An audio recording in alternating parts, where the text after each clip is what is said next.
First of all, I gotta call you out. I already know, yeah. First of all, I gotta call you out. You know what? I'm gonna call you out later. Welcome to another episode of the Hour of Change podcast, and today is no different, man. We have a very special guest in here that I've been trying to track down since December. But before I get into that, just know that within this episode that you'll never think the same, you never move the same, you never work the same, because within this hour listening to this, your life will be changed. And that's the whole premise behind the Hour of Change podcast. And we have a successful entrepreneur here, and we're about to dig into her brain and see, how all of these business ideas came from a thought to fruition. So, Miss Turner, how are you today? I'm great. I feel good. You feel good? That's good. That's good. First of all, you was telling me yesterday that you are originally from LA. Yes. Right? I am originally, that's my hometown. Your hometown. Till 7 months ago. You moved to Houston. Yes. Why Houston? Why not another city in Cali or Florida or Michigan? Why Houston? Multiple reasons. Well, my second choice was Atlanta, but I ended up choosing Houston. And the main reasons why was one, I have a long-term mindset. So that's just a tip for you guys. You always want to think long-term.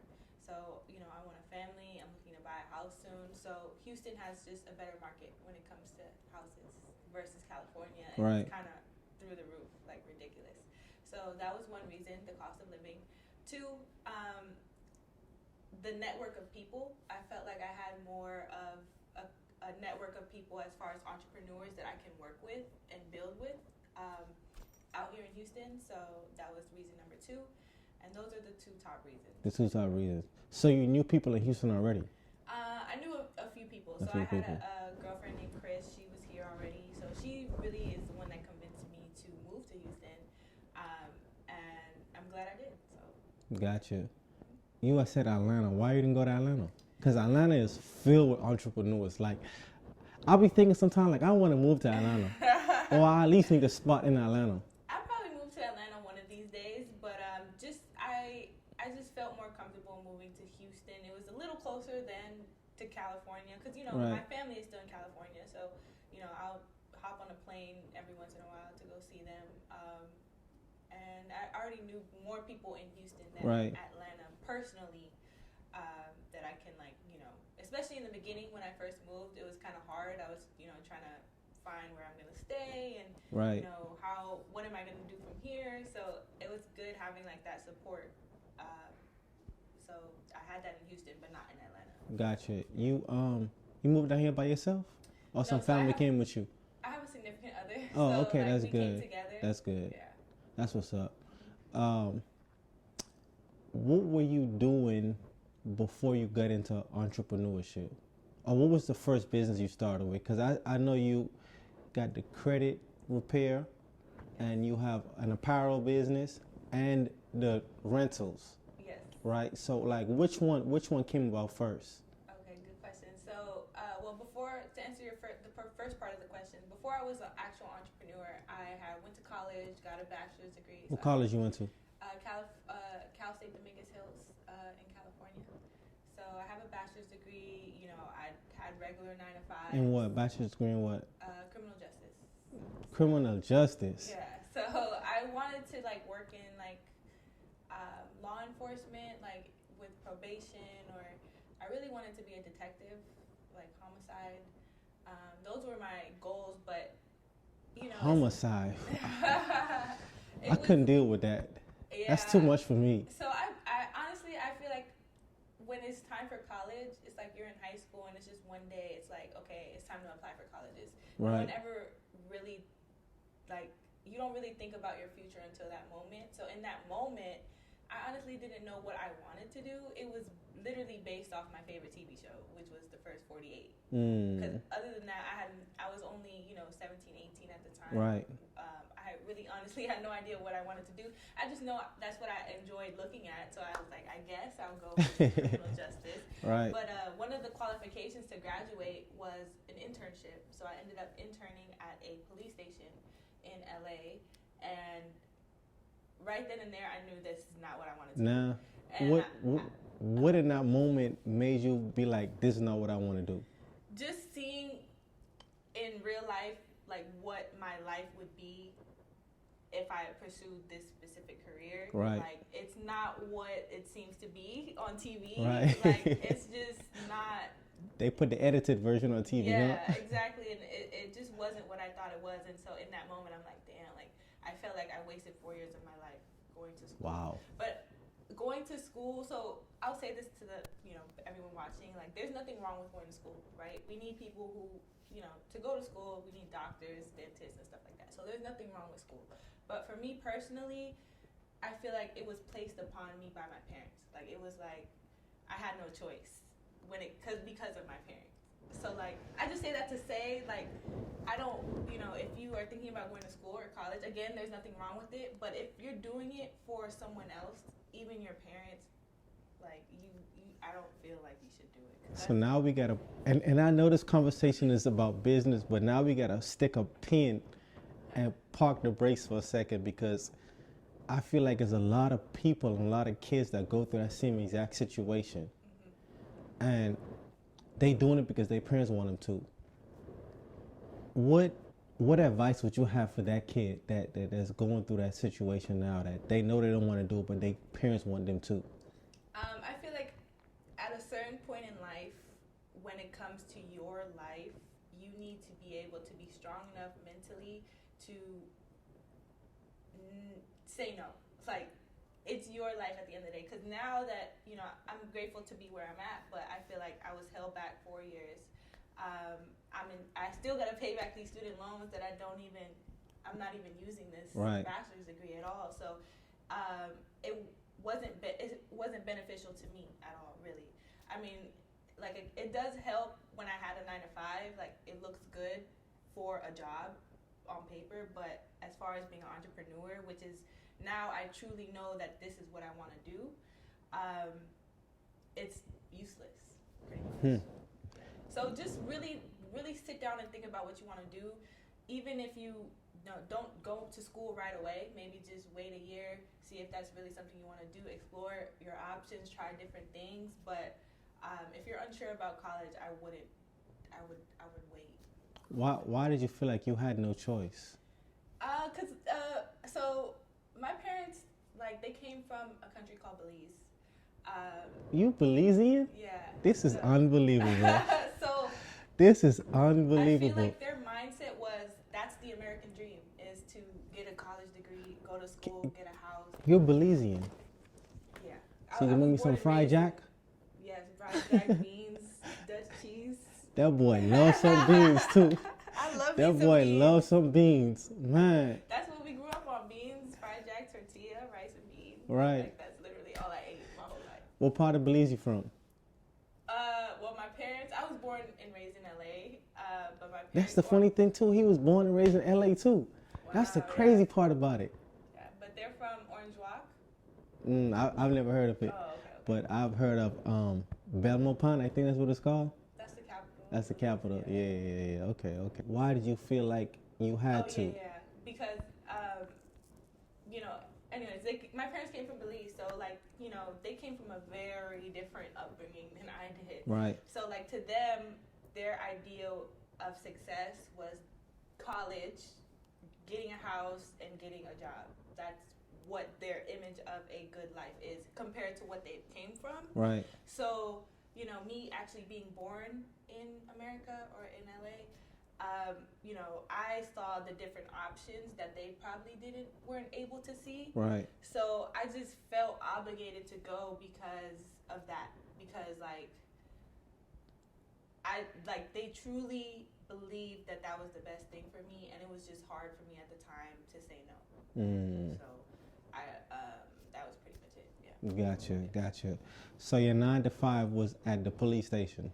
That was my internship. The internship. I never ended up actually getting an official job based around my degree. Right. I would just, after I graduated, I was having a difficult time even finding a job in my field. So I just worked regular jobs. The most I ever made at a job was like $17.50 an hour, which was equated to like $1,300 every 2 weeks. Right. So And where you at now?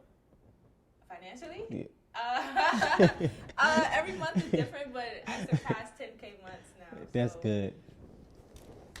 Yeah, That's good. That's what's so, up. Yeah. That's what's up. I don't even know why I threw that in there. But that's what's up, though. Yeah.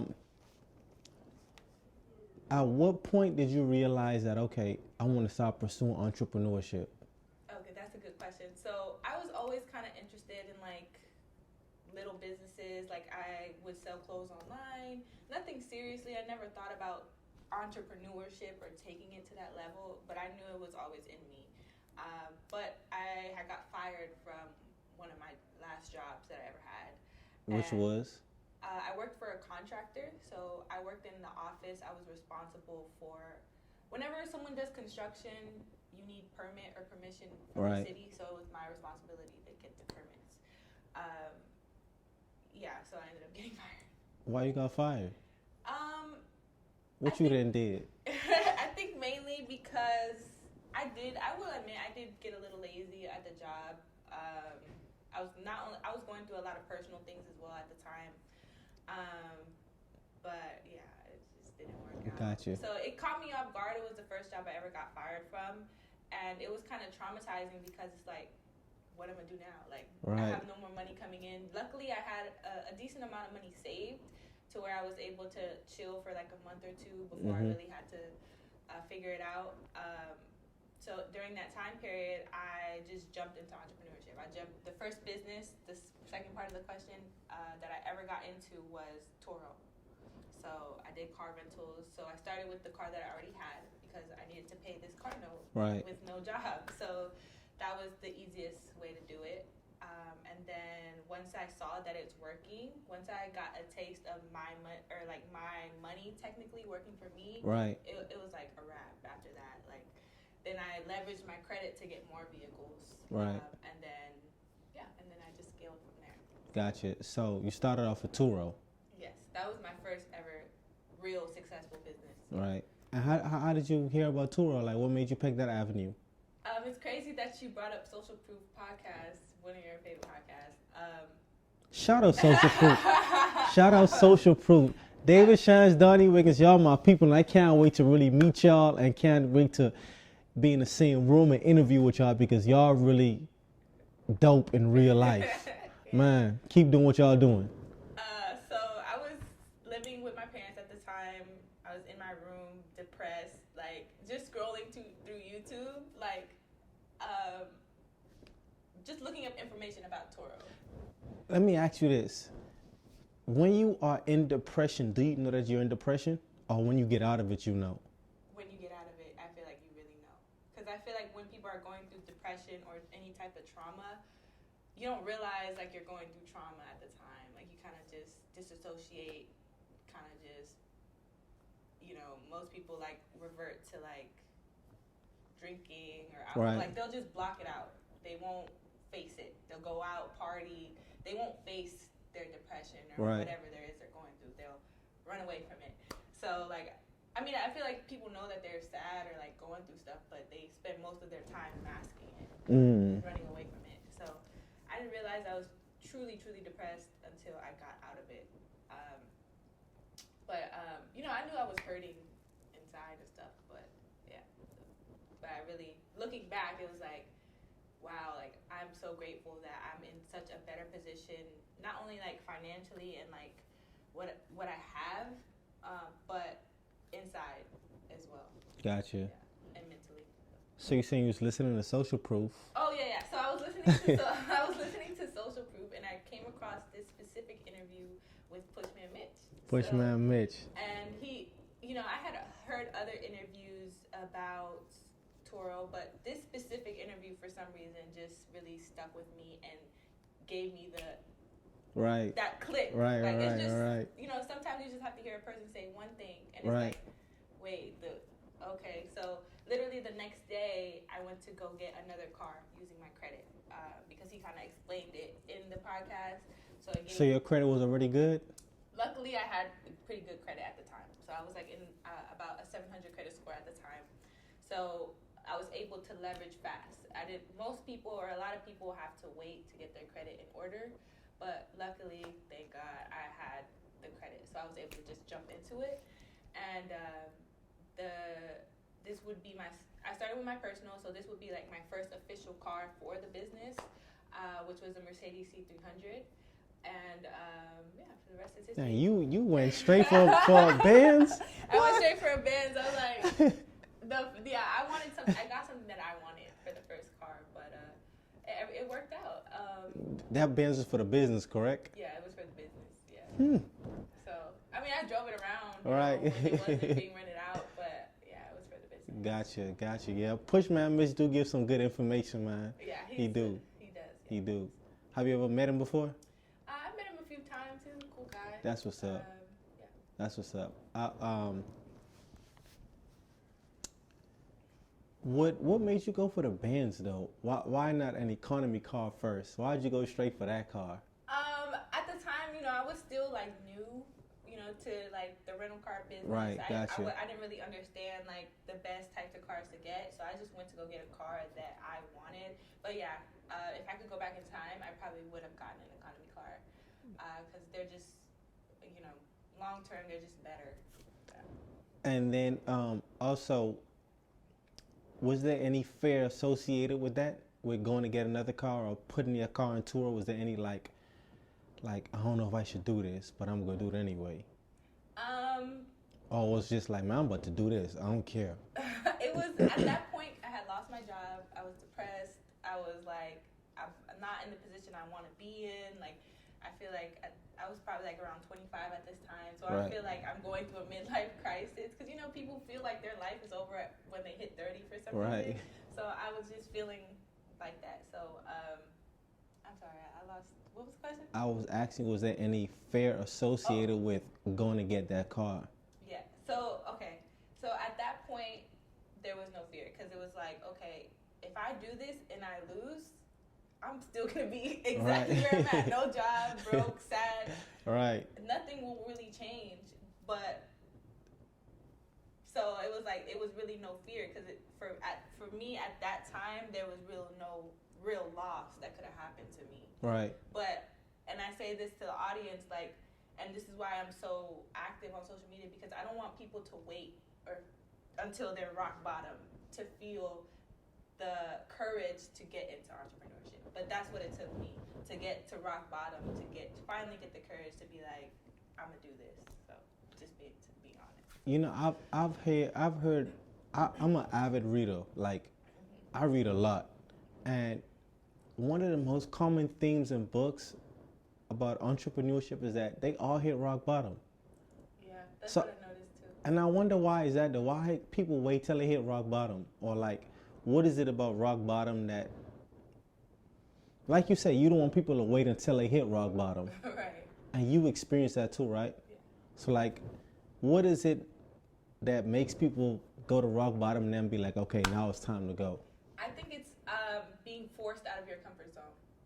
So if you're not at rock bottom, you're probably just comfortable. You probably have a job, your bills are probably getting paid, and then you go out on the weekend and repeat. You're just comfortable.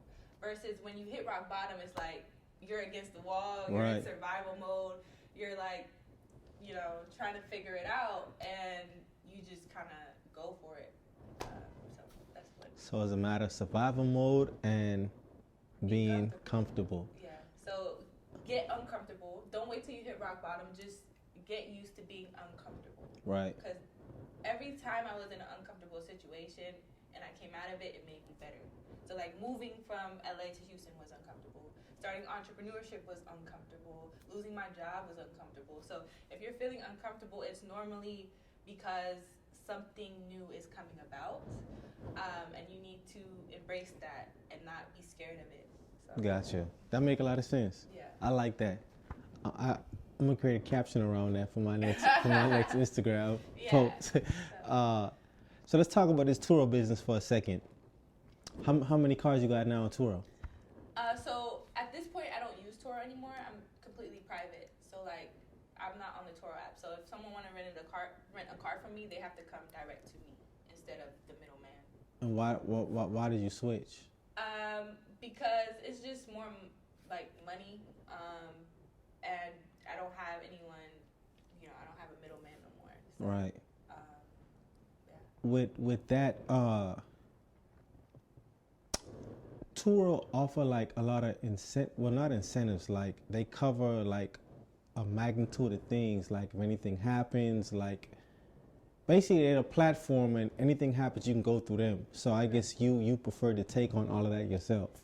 Yeah, so I will say this, Turo is definitely training wheels for like if you want to go and take it into your own company. So yes, Turo, like they'll provide the insurance, you can call them, they'll send out tow trucks, right? So Turo is very beneficial, especially if you're new to car rentals. I would never tell anyone who's interested in getting into the business to just strictly go into private rentals. I would say start on Turo. It's going to give you the knowledge and experience you need to scale from there. But now it's more beneficial to me, although I don't have Turo anymore, it's more beneficial to me because I'm taking home more of the income. Right. And it is definitely a lot more work because, like you said, I don't have anyone to call no more. Like, I don't have a Turo to call. But, I still know, if anyone wants to rent a car from me, they have to have their own insurance. So, like, that is replacing Turo's insurance. Right. So, it's like I'm replacing Turo with other things, if that makes sense. So I'm setting my systems and stuff right. in place. Yeah. So if I want to rent a car from you, I have to have my own insurance. Correct. So you would have to have your own insurance. Drivers, these are my requirements: driver's license, insurance, 25 plus to rent a car from you. So I thought insurance works like if I have my insurance, I'm not on your vehicle insurance though. No, but like so if you have your own insurance, a lot of insurance companies will they'll cover you for a rental vehicle. So your own insurance company will cover you for a rental car. Gotcha. If you need one. Gotcha. Okay. So, okay. Then at that point, I will call and verify your insurance. So I'll call your insurance company and I'll say, hey, DK? Yeah. DK would like to rent I'm a rental car company. I just here to verify DK's insurance. Right. Is he covered for rental vehicles? And then they'll say yes or no. If they say yes, okay, cool, we're good. If they say no, then you probably got to upgrade your policy so that you're eligible to do a rental. Exactly. Right. So okay. It might be a little increase on your policy, but yeah, that's pretty Gotcha. It seems like with your own rental business, a lot of moving parts. Yeah. Insurance is one part of it. Then the tow truck, I guess how does that part of it work? So I have my own insurance. I have commercial auto insurance. So if I need to have a tow truck go out, I can call my own insurance. Say, hey, can you go get my vehicle? Repossessions is another issue that I have to deal with. Meaning, sometimes people don't pay up. So, let's say you rent out a car for 2 days, but you want to extend it. You only paid for 2 days up front, but you want to extend it for 2 more days. So now I need more money, right? Right. So some people don't send the money right then and there, gotcha. Or they're playing games with the money. So I have to go get the car because if it's not paid for, I'm gonna go get the car. So repossessions is another thing. Normally I'll be able to call Turo and say, hey, can you go get the car for me? But now it's my responsibility to go get it. Have you dealt with that before? Yeah, it's very common. I've done it several times. But the way that we would do repossessions is, so everyone, if you have a car rental business, all your cars should have 2 keys. So if I ever need to go repossess a car, I'll track it. I have the second key, so I never interact with the customer because you never know. Right. So I'll just track the car, hop in the car, and drive off. When they notice the car is gone, they're going to call you because they need the car. Right. And then 9 out of 10 times they have items in the car that they want back. Mm-hmm. So and then at that point, that's your opportunity to get the other key that they have. Right. No problem. Just come get your stuff, but bring the key. Gotcha.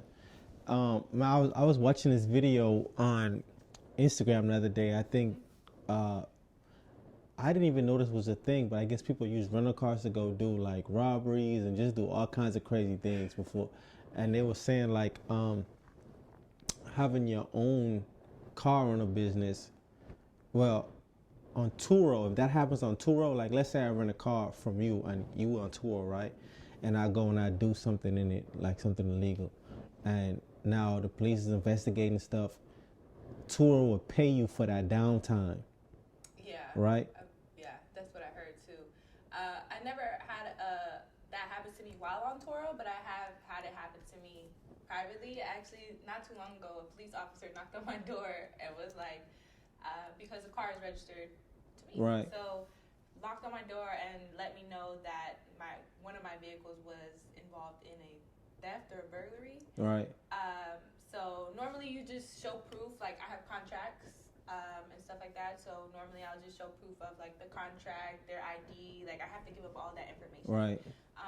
So I'm not held obviously responsible for Right. anything. Normally don't get no downtime. I guess that's the negative about Right. it.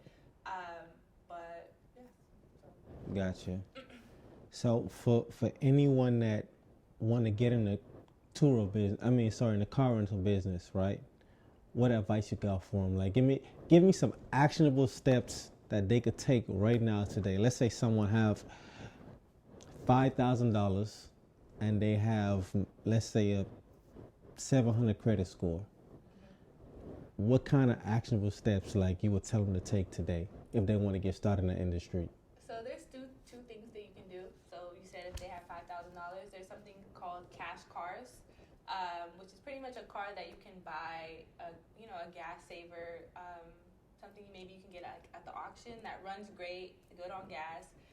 To be successful in the car rental business, don't think that you have to have like some luxury fancy vehicle. Economy cars are the best. So if you can find a decent car in cash for $5,000, that cash car, you can use that car to start, or you can just leverage your credit. And Bank of America offers business auto loans for new business owners. So you can get a car in your business name right away as well. So those are the two things you can do to get started. Then you would just pretty much upload the car on Turo. It's much deeper than that. I would have to give a whole master class. So I just highly recommend people to seek the information before they do it, because if they get into a car accident or anything like that and they're not well informed, it can be a loss. Right. Because if you don't do your due diligence as the owner of that vehicle, Turo has every single right to deny your claim. Whenever you try to, like, hey, Turo, my car, the customer crashed my car. Okay, well, normally there's something called pre-trip photos. So you have to take photos of your vehicle before the trip, and this will come into play when you file claims and stuff. If you don't do your due diligence and document the vehicle properly before every trip, then it can fall on you, and there's a good chance that you won't be covered. So pre-trip photos. Yeah.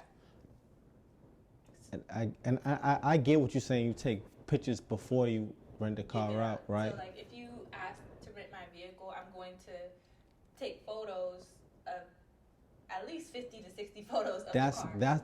That was my question. How many photos would you recommend taking? Minimum 50 to 60. More if Really? Yeah. You just take the side, the front, the other side, the back. You want the inside, the back seats, and that's it. I take as many photos as you can. You also want to document the tires, so take photos of each individual tire. So the more photos, the better, essentially, because when it comes to claims, that's going to save you. You want to have as many photos as possible, so when you do file a claim, there's no question that they're going to cover you. So that's what I mean by doing like your due diligence. Stuff like that. And I guess that's the same way as your own rental company as well. Take pre-trip photos as well. So if you use Turo, they allow you to upload it on the app. Me doing it privately, I just have it on my phone, take a bunch of pictures, even videos. Right. I recommend, I don't know, I haven't been on Turo in a while, so I don't know if you can upload videos, but I still recommend having a video in your phone at least of the car. So yeah, we still do pre-trip photos. And that's for if you have to do a claim with your insurance company, you could send them those photos and videos. Yeah, but it will never be with my insurance company. I'm gonna call your insurance. Right. Okay. Yes. Yeah. Makes sense. Makes sense. If you're doing private rentals, you never want to really go through yours. The goal is to go through someone else's insurance. Because if not, then your stuff could increase. I Right. So, what type of insurance should a person get that want to start their own private rental? Technically, you can have regular personal insurance, technically, but if they were to find out, they can drop you. So the proper way to do it, If they can find out, if they find out, if the insurance company find out that you're using personal car insurance for a rental business, they can drop you. correct, because that's not what it's for. It's Right. for you as a person. So, but if the car were to get into an accident, you're not calling your insurance company anyway. You're calling Turo. So, Right. But the right way to do it, like I have auto insurance or commercial insurance through a company called GMI Insurance. So they send me contracts, they send me paperwork, and yeah, so they know that I'm renting out my vehicle, so I Gotcha. could never get in trouble. They actually help me to rent out the vehicles. Yeah, so. How many cars you have in your fleet now? So I personally have 2 cars of my own, but my fleet is, I have like 10 plus cars because I do joint ventures and brokering. So joint ventures and brokering are another way that people can get into car rental business. I've heard Pushman Mitch talk about it before. Yeah, he literally, I bought his course and everything. Right. So I really learned the game from him. We both got his course. Oh yeah, you got it? Yeah. But you Yeah. gotta pay to play, man. Literally. Right. So, and that's what I mean. Like, Right. you know, I had to, even myself, I had to learn. And I'm like telling you guys, because a lot of people. Shout out Pushman Mitch. I don't mean to cut you off. Shout out Pushman Mitch. Yeah, but I lost my train of thought. I asked you how many cars you have in your fleet. You said you was talking about joint ventures and brokering. Yeah. Right. So, you know, if you feel like, if you want to have a large fleet, you don't have to go get 100 cars in your name or 100 cars in your business name. You could do joint venture and brokering. So, like, you know, if you had a car that you were interested in joint venturing with me, I would pretty much take your vehicle on my fleet, rent it out for you for a percentage. Right. So, like, now I'm making money from vehicles I don't own. And brokering is pretty much like, let's say you did car rentals, right? So, well, let's talk about the joint ventures for a second. So, I have a car, and you hit me up like, hey, I see you got a car. You mind? Do you want to rent it out? Yeah, but normally people hit me up. Hit you up because they know you are in the business. Correct. So I will hit you up like, hey, I got this car. I barely drive it. Let's rent it out. And so how does the insurance work with that? It's just the same way? The same way. So whenever I get a Because the customer has to have their own insurance. Correct. Gotcha. Okay, so, like, okay. If the car were to get into an accident, I'm not going to go through your insurance. Right.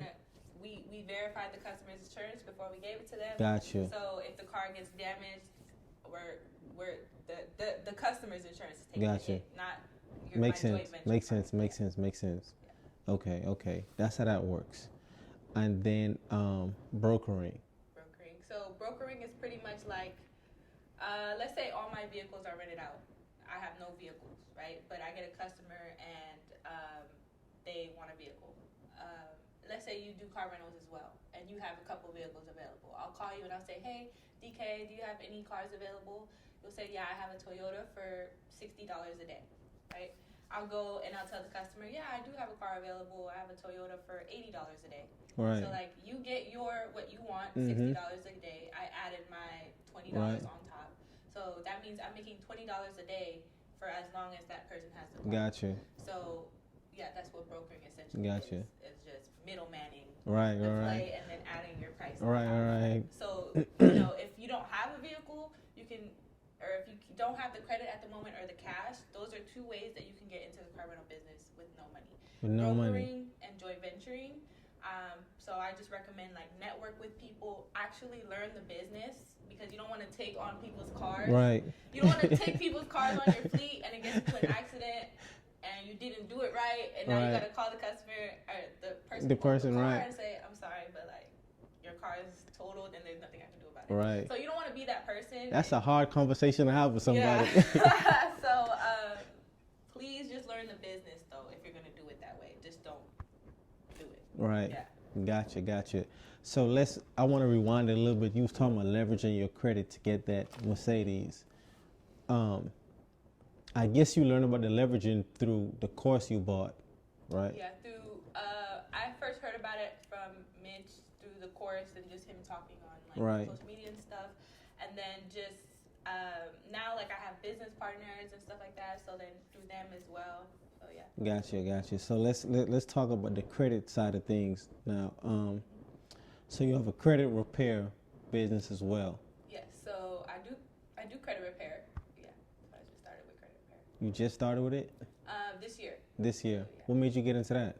So I have different forms of income, and one of them is my mentorship. And I noticed that a lot of people don't have their credit in order. And in order to, start a lot of businesses, especially if you just come from a regular middle class family or whatever, most of the time people don't have money to just start a business, because you're going to be putting out more than you're getting in the beginning of any business, right? You got to pay to play. So I saw a need for it. Pay to play, huh? Yeah, I saw a need for it. Pay to play. I'm mad at you about Yeah. this. So I forgot. So I was she so excited for this podcast that I completely forgot. So she has a brand called Pay to Play, Yeah. right? An apparel brand.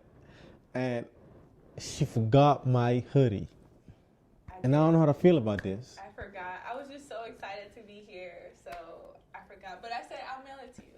Okay. So Gotcha. we'll get. Okay, good. So, but yeah, and just for context, pay to play is pretty much like you literally have to pay to play. Like I just said, you're going to be putting more into the business financially than you will be receiving in the beginning. And that's how you have to do it. You have to build up your brand and your business first. So if people are starting a business simply for money, it's not going to work, because they're going to start and see like there's no money in the beginning. Right. There's no money in the beginning. It's all building.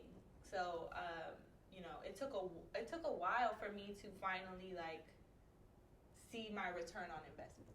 So return on investment doesn't happen right away. So like mindset is everything. You got to have long-term thinking if you want to be a successful entrepreneur, and never make it about the money. The money just comes. Right. You want to focus on being the best version of yourself, building the best brand and business possible, putting all that energy into that. And then next thing you know, you talking up, good right now. and then you look up and you're like, wow, like I really did that. The money's just coming in. I literally don't think about money. And when I say that, it's like the money comes because I'm so focused on just being the best person I can be and having the best brand and giving the most value. How do you become the best person you could be? That's a great question. One, getting out of your comfort zone. That's because if you stay comfortable, you're never going to grow. So getting out of your comfort zone, constantly learning. So like you said, I read books as well, reading books. I bought mentorships, I bought courses. So constantly developing your mindset and your skills. So those are the top two for me. How did you get to that place of, okay, I'm going to start buying mentorships, I'm going to start investing in myself? How did you get to that place? Because for the average person, they don't do that. They don't want to invest in themselves. They just don't want to do it. So I actually was invited to a conference, a business conference. So I never thought about going to a business conference before, but I was invited to one in Washington, D.C. You remember who invited you? Who invited me? I think Pushman Mitch invited me. Gotcha. It was like, just come out. So I ended up going, and it was my first business conference ever. And I had never networked before. I didn't know how to network. I felt out of place. I felt uncomfortable because, like, at the time, I had just started my Turo business, so I wasn't even comfortable saying I was an entrepreneur yet, because everything was just so new to me. Everyone around me was like up here, and I'm still down here. So I felt like I wasn't even qualified to be in the room. But that's the wrong way of thinking, first of all. And I would say it was like seeing that. Being exposed, you gotta expose yourself to things.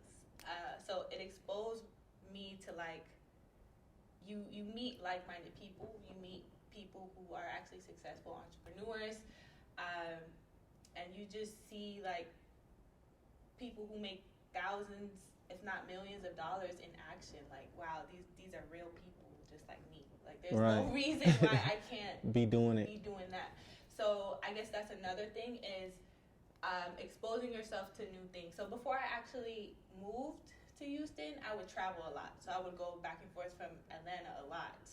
I've been to Atlanta several times, and just exposing myself and being around these like-minded people and being around people that I want to be like, and Gotcha. seeing it with my own eyes.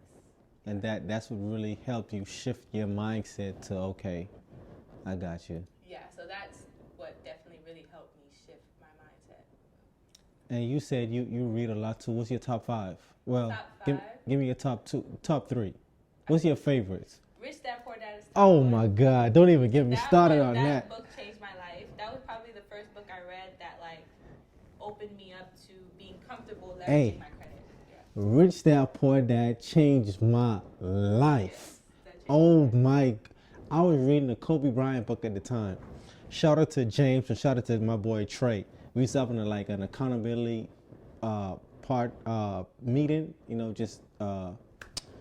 just a meeting to where we catching up, seeing how everybody doing. And I was telling the guys I'm reading Kobe Bryant book, and he was like, "You ever read Rich Dad Poor Dad?" I'm like, "Nah." He's like, "Bro, put down the Kobe Bryant book and read Rich Dad Poor Dad." I was like, "You tripping? This is Kobe. You tripping?"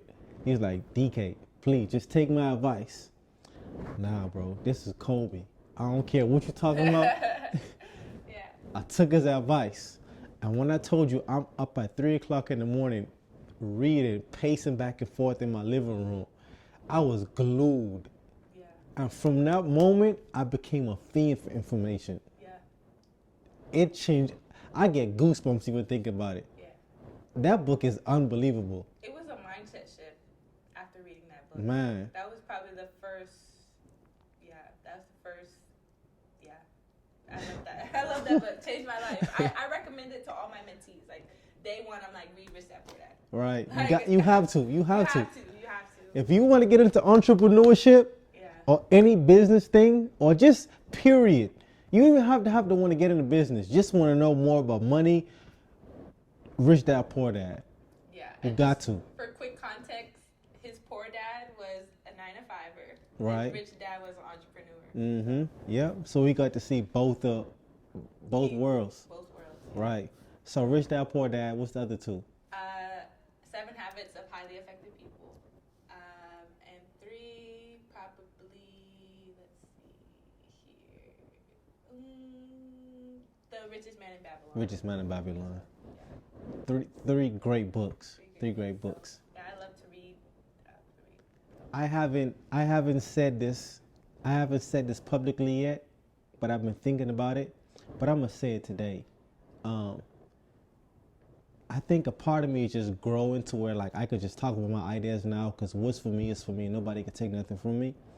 But I've been having this idea of, so I have a book club and I've been struggling with this book club to get members and just, I don't know, I've just been struggling with it. But I want to design it in a way to where I could have my podcast guests come on there like sometimes. I don't know how I'm going to design it, but let's say every other Friday I have, so it's Tuesdays and Fridays. It's 2 days out of the week. Let's say I'll have my guests come on there every other Friday, right? And each guest will talk about that section of the book that we're reading. And I want to do it that way. And with you talking about books and your love for books, I would love to have you as a guest on there once I get everything panned out properly. You know what I'm saying? Let's say we're reading Rich Dad Poor Dad. Yeah. You'd be the perfect person to come in and, hey, I love this book. Let's talk about it. I think that's a great idea. You know what I'm saying? I love that idea. That's what I want to do. But I'm just struggling with growing it. Yeah. I'm struggling. You'll figure it out. It'll come. I need some help. I'm struggling. Nobody want to join my book club. I don't know what I'm doing wrong. I'm the first person in the club. So I've had it and people joined it, but then it kind of faded away. And I don't know what I did wrong. I don't know, but I don't think it's you. I think it's just the people. I feel like some people aren't consistent with reading. right, Maybe just trying to find a better audience. right. Yeah. Got you. I'm gonna put more effort and energy into growing it as well. I'm gonna do that. But I got so wrapped up in the Rich Dad Poor Dad in the books, I forgot where we was at in the conversation. Oh my gosh, I can't remember. But anyway, I think we're talking about credit. It may be a bit about credit. Definitely talking about credit. I can't remember specifically what, but Now I remember. I asked you. No, you talking about the conference. oh yeah, The conference. yeah. The I business went to the conference. It changed my mindset. Exposing yourself. So go to business conferences. Definitely. That networking also changed my life.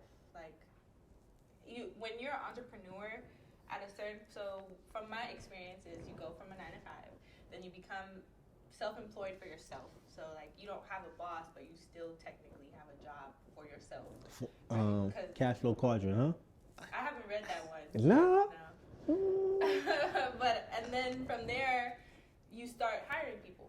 Right. So it's a process. So if you want to get to that point where like you have more of your time and you have other people doing the work for you, you can't do it by yourself. Right. You need a team. You literally need a team. So like networking, I've met my business partners there, who they've taught me a lot as well. We work together every day. Now I have like VAs that work for me, and the main thing for me again is not the money, it's my time. Like I love having my time. Like just the fact that I can wake up when I want to, the fact that I can be like, yeah, I can come in the middle of the day to do a podcast. Right. That freedom is everything, my freedom, my money is going towards paying these things so I can be where I want to be. Gotcha. So most people do the opposite. They'll hold on to their money and then sacrifice their time for the money. Right. And that's backwards. I guess it all depends on what you value more. Exactly. Most people value money, and money is just a worthless piece of paper. Money is a tool. It's a tool. It's a tool. Most definitely, most definitely. So, with the credit, you're saying most people, you notice a lot of people need their credit fixed and stuff. So let's talk about it a little more. Like, what made you get into the credit repair industry? So I have a mentorship, and I noticed that like people don't have their credit in order, and when they don't have their credit in order, it's a lot harder to jump into Turo or Airbnb and stuff like that. Like you need funding, right? So, and the first step to getting funding is having a good personal credit report. So I wanted to be able to help people repair their credit. 1 second. I'm sorry if I keep cutting you off, but you said a good credit report. What does a good credit report look like? Good question. So, good credit report, no late payments. So you want to have 100% payment history, no derogatory marks. You want a credit utilization. What's derogatory marks? Like collections, charge-off, stuff like that. Right. So no derogatory marks. You want a credit card or credit utilization of around 10%. A lot of people say 30%, but if we're going to get funding, you want it really around 10%. And what's credit utilization? So like, let's say you have credit cards. Let's say you have a credit card and there's a $3,000 balance on it. Before your statement date, which is the date that it reports. It's $3,000 balance, meaning that I use it and my balance is $3,000 I have to pay back. So like, let's say your balance is $3,000, right? And you spent maybe in the month you spent. So 10% of 300, 10% of 3,000 is 300, right? Right. So that means before your statement date, which is the date that your credit report updates, you want to make sure that your credit card, you owe no more than $300. Gotcha. Does that make sense? Yeah. So you only want to use, you're really only supposed to use 10% when we're going to get funding, because if you're too much in debt, it's going to be harder to get funding because you already owe X amount of money. So like the lower your credit card utilization is when we're going to get funding, the better. Does that make sense? Yeah, that makes sense. Yeah. That makes sense. So along with that, you want to have at least 5 accounts in your name, meaning like and preferably a mix. So credit cards, car note, mortgage, loans. Everybody can't just go get a mortgage. Yeah, well, it doesn't have to be a mortgage. I'm just saying that's like. No, I got you. I got you. So it could be like credit cards, loans, auto loans, stuff like that, and not a lot of inquiries. So like no more than 2 or 3 inquiries on each bureau. So. On each bureau, gotcha. That makes sense. That's what a good credit report looks like. That Scribe is ready to go get funding, business funding. How much I can go get with that credit report? At least 10K minimum. At least 10K minimum. Even more. So. That's that 10K. That'd be good to go get two, and then so I could take that 10K, go to Bank of America. Well, if it's a credit card, you can use that 10K, get a business credit card, 0% interest rate for the first 12 months. So there's a lot of business credit cards that offer that. And that's the type of business credit cards you want to get if you're going to go, especially if you're going to invest into something. Right. So you don't have to pay interest for a whole year. So it's pretty much free money up front. Right. You're going to use that credit card to go get an Airbnb. So that's exactly what I did. I got a business credit card, 0% interest for the first 12 months.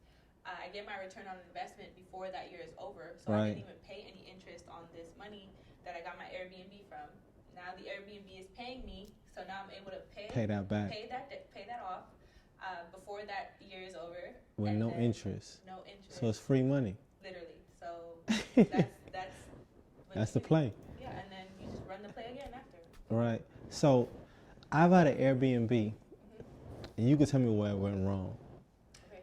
So I had an Airbnb. Someone that I knew was living in an apartment, and he's like, "Hey, bro, I'm about to move back in with my girl. You could keep the keys. You just pay the rent, and when the lease is up, it's cool." So he gave me the keys. I was thinking 2 steps ahead. I said, "I'm gonna put it on Airbnb." Furnished it out, put it on Airbnb. It was at an apartment. A lady came to rent it out. It was going well. This is where it went wrong. A lady came to rent it out, right? She sits in the front office at an apartment complex, right? After I told her, "Hey, when you get here, give me a call," she sits there. Now, what you think that person's gonna do when they see someone walk in front of the office and sit down? They evicted you. They came to her like, "Hey, you need some help?" She said, "Oh, I'm just here for Airbnb." When she told me she's sitting in the front office, I said, "Why didn't you just call me?" I said, "Did they speak to you?" She's like, "Yeah, they asked me what I'm here for." And she told him. So he called me like an hour later. "Bro, they calling me saying it was an Airbnb and I'm like, oh my God, that just blew me. Yeah. Blew me. I know it was doing so good until that happened. Yeah, so technically you're supposed to have permission from the property to do so. So technically they did they actually evict you? Or I don't think they evicted him, but they told him to stop. Right. Yeah, normally they'll give you a warning. But yeah, so I guess the right way to do it or to avoid that is to actually get permission from the property to do so. So yeah, you could be successful for a long time doing it the way that you did, but there's always that possibility. Right. And they will evict you. So how do you go about getting permission? You just go and talk to them, "Hey." Yeah, so you want to try to find the owner of a property, whether that's a house, apartment type. You specifically want to talk to like the owner, the person who has the power to allow you to do it, right? So with your Airbnbs, do you do apartments or do you do homes? Right now I have 2 apartments. 2 apartments. I have 2 apartments. So, and then you want to contact them. So normally I use Hotpads is a website that I use where you can like see their information, their name and their number. And it's just a numbers game. It's just a matter of reaching out to as many people as possible. Like, don't expect to get a yes on your first call. Right. Like, it's just a matter of calling as many people as you need to until you get a yes. That's pretty much, yeah.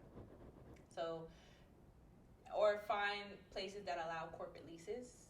So corporate leases, normally they want you to have like 2 years of tax returns. Like, they want you to have an LLC. They want you to be a business. So, yeah. So corporate leases, finding homeowners, doing like a bit, like let's say you have a property and I want to do Airbnb. Call me right now. Let's make it happen. Hello, my name is Miss Turner. Yes, ma'am. How you doing? I'm great. I own a company called, let's just say, Turner's Properties. I own a company called Turner's Properties. We have a list of clients, normally professional clients that need a place to stay. Um, I would like to see if you're open to allowing our company to lease your property. So I will still be paying rent just like any other tenant. I'll put a deposit down just like any other tenant. I'll even offer you maybe a couple $100 on top of the rent, $100 more on top of what you're already telling me for the rent. And so I'll just pretty much like pitch myself Right. to the property owner. So you're pitching it to me right now? Yeah. And I'll be like, nope, because Airbnbs be having parties, and I don't want my house to get damaged. No. What do you say then? So pretty much the way that we screen all our guests. So we make sure every guest has their photo identification. We verify phone number, email. So we're just not allowing any guests into your property. We vet every single guest. And it's much better than having one tenant for 12 months. Because one, we're going to be doing daily cleanings on your property. So your property is going to stay clean. We're minimum 2 times a week you're getting professional cleanings, right? Because we got to clean after every guest. It's less wear and tear on your property. Most of our clients, they're there for work or for leisure. So most of our clients are out either working or being tourists, right? Right. So people who normally book Airbnbs, they're not in there to just stay in the Gotcha. house. They're there, they just need a place to put their stuff and lay their head, Right. right? So it's less wear and tear on your property. We'll be monitoring your property. We'll have a ring camera outside of the property.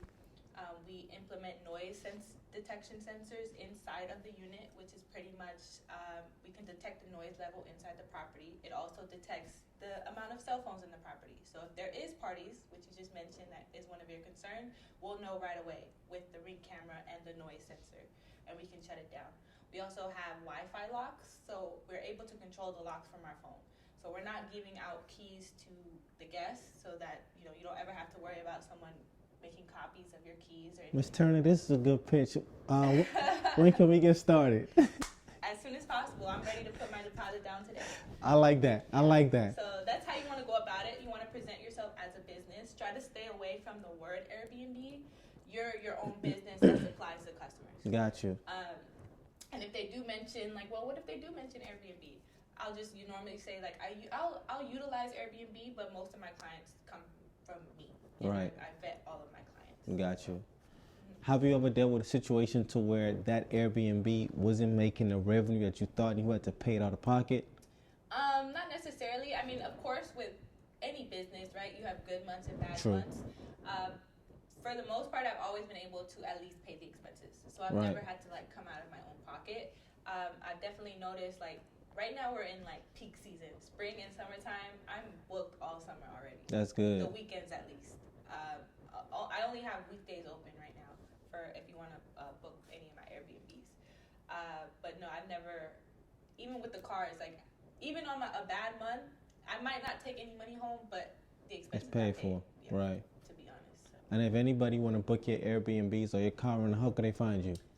You can contact me on Instagram at Miss Turner. I don't put my link in my bio on Instagram because I don't want people to, like, I vet all my clients, and with social media I get a lot of hate comments and stuff like that. So how would they know that you do this if the link isn't in the bio? I guess because you speak about it on your I platform? speak about it on my platform, and even if it's not in my bio, like Airbnb, I still get clients through Got you. Airbnb. I don't. Got you. Airbnb and Turo is one of those things where you don't necessarily have to market it Right. because they're sending you customers anyway. Like, of course, it's always great to market your business for more customers, but yeah. Got you. That make a lot of sense. So I think we touched on a lot of different things. Your mentorship for the credit repair, how is that designed? Well, how is that set up? Doesn't include credit repair. It Credit repair doesn't. is just a separate service that I do. Okay. So what's the mentorship? So the mentorship, we talk about credit, personal and business credit. We talk about Turo, Airbnb. So you talk about it, but you don't provide the service. For The credit repair. mentorship. For the mentorship, you talk about credit. Yeah, I talk about credit, but I don't do credit repair in the mentorship. Got you. It would be a separate service. Got you. Yeah. So the mentorship is credit. Talk about credit repair. Yeah, so I pretty much give you the information Right. you need to be able to leverage your credit so that you can get into Turo, Airbnb. I also talk about marketing and branding, how to market and brand yourself, and how to market your business as well. So, yeah. What made you do a mentorship? I took a mentorship. You know, I had mentors, and I saw how greatly beneficial it was. So I wanted to be that person for other people. Gotcha. To be able to help them and inspire them and motivate them to, change their life. So it's very rewarding. Yeah. Can we do something special for our listeners on the mentorship package? Yeah, so we'll do something special. So normally my mentorship is $2,500, but if you're watching this, I'm gonna have an affiliate link, and I can take $500 off. So for $2,000, you can go ahead and join the mentorship. Gotcha. So we'll do the affiliate link, and it'll be the podcast name, Hour of Change. We'll put it in there, in the affiliate link. How do you spell hour? HR or H-O-U-R? H-O-U-R. H-O-U-R. Mm, Hour of like change. time. Yeah. The time. Yep. And then one more thing with the brand, the apparel brand. How did that come about? And where did the name Pay to Play come from? Pay to Play. So I'll start with the name first. So the name came from. I noticed a lot of people, like in my comments, or people's mindset isn't there as far as like not understanding that you literally have to pay to play. Like I was saying earlier, you literally have to put more into your business financially than you'll be receiving. Right. So it's like pay to play is kind of like a term for it costs to be the boss, pretty much. Like I want people to like, it's kind of a movement for people to understand to invest in them, not only in themselves but into their business. So it's like a term that I use for like invest in yourself, pay to play. So that's pretty much the name, and I wanted to it's built around financial literacy. So I wanted a brand that pushes financial literacy within our community because it's not really there. Right. So, Y'all haven't seen them hoodies, but they are fire. I wish I would have brought it. Man, they are fire. Yeah. They are fire. So, yeah, I put a lot of thought into that. So, yeah. You worked at the design on that one?